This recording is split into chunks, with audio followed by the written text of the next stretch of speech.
তিনি বলেছেন, জামায়াতে ইসলামীর আমিরের নারীদের প্রতি অবমাননাকর বক্তব্য সারা দেশে তীব্র প্রতিক্রিয়া সৃষ্টি হয়েছে। তা ভিন্ন খাতে প্রভাবিত করতেই জামায়াতের আমির নতুন করে স্বাধীনতার ঘোষক ইস্যু সামনে এনেছেন।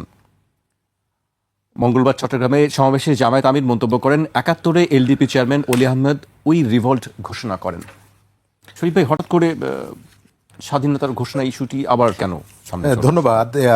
আমাদের পলিটিশিয়ানরা তাদের একটা বড় অংশ কখন কোথায় কি বলা উচিত এটি ঠিক থাকে না তাদের, এবং কখনো কখনো অপ্রয়োজনীয় বিতর্কগুলো সামনে নিয়ে আসেন।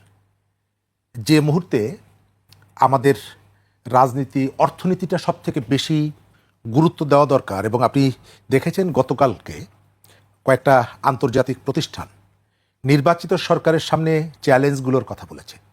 ইন্টারন্যাশনাল ক্রাইসিস গ্রুপ এবং আমাদের প্রতিবেশী দেশ, তারা ইউরোপীয় ইউনিয়নের সাথে এবং গতকালকে সম্ভবত আজকে আমেরিকার সঙ্গে বাণিজ্য চুক্তি করতে যাচ্ছে, যেখানে তারা অনেক দিক থেকে তারা সুবিধা পাবে। এই ধরনের সুবিধাটা আমরা কিভাবে এনশিওর করতে পারি, নির্বাচিত সরকার কিভাবে করতে পারে, এই আলোচনা না হয়ে আমরা এখন আলোচনা নিয়ে আসছি স্বাধীনতার ঘোষণা নিয়ে। তবে এটি মীমাংসিত বিষয় কেন জামাতের আমির নিয়ে আসলেন, আমার কাছে দুই ধরনের ধারণা। একটা হচ্ছে যে গত কিছুদিন ধরে উনি বেশ কতগুলো জায়গায় বড় বড় ভুল করে তার দলের জন্য একটা নতুন নতুন বিতর্কের ফ্রন্ট ওপেন করে দিচ্ছেন। নারী ইস্যুতে এটি আকস্মিক না, তারা যে মনস্তত্ত্বটাকে ধারণ করে এবং প্রচার করে সেটা আমরা গত 1 বছর দেখেছি, তার আগেও দেখেছি।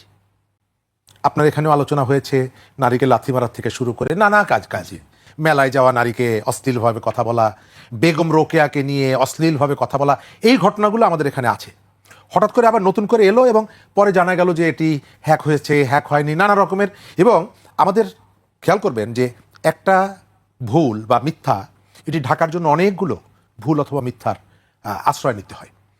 ইতিহাস বিষয়ক যে আলোচনাটা এই সময়কালে আপনি খেয়াল করে দেখবেন যে ইতিহাস চর্চাটা একটু কম, এবং তরুণ প্রজন্ম বা সাধারণ মানুষের মধ্যে তারা একটু প্রত্যাশা করছে যে আমি ইলেকশনের মধ্য থেকে একটা নিরাপদ দেশ আমি কিভাবে এনশিওর করতে পারি, একটা স্টেবল পরিবেশ কিভাবে এনশিওর করা যায়। হঠাৎ করে এই বক্তব্যটা নিয়ে আসার ভেতর থেকে এখন বিএনপি যদি এর কাউন্টার দিতে থাকে এবং বিএনপিকে ওই দিকে ঠেলে দেওয়ার ভেতর থেকে মানুষের মধ্যে আবার একটা ধারণা তৈরি করা যে দেখো বিএনপি আসলে ইতিহাস নিয়ে থাকতেছে, এটা বিএনপির জন্য একটা ফাঁদ হতে পারে।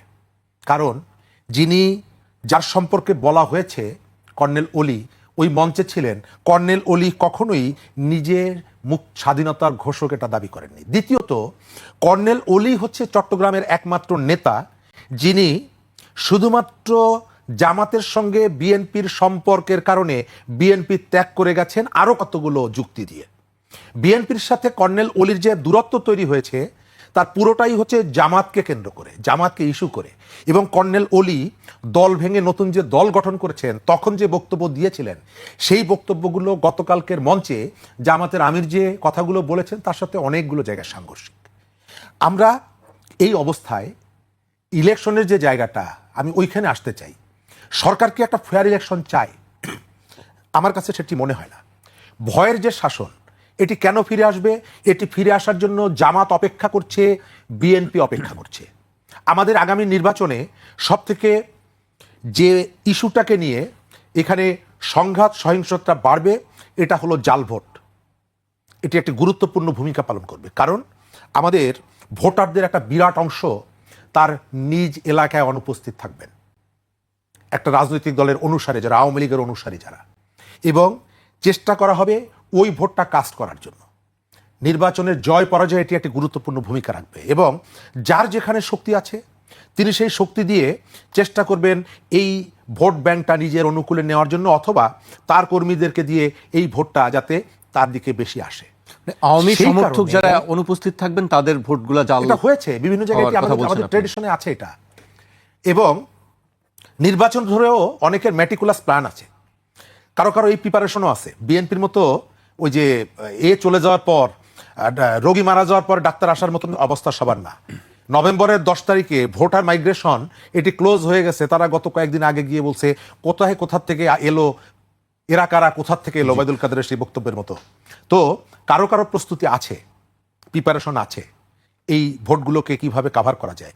আমি যেটা মনে করি, সরকারের যে জায়গাগুলো আছে, পুলিশ প্রশাসন, শৃঙ্খলা বাহিনীকে সরকার নিজেই চায়নি যে তারা নিজের পায়ে দাঁড়াক। হবিগঞ্জের কথা মনে আছে? এই ঘটনার পরে পুলিশের মধ্যে যে ধরনের আত্মবিশ্বাসটা তৈরি হয়েছিল, আবার পুলিশ সেখান থেকে সরে গেছে।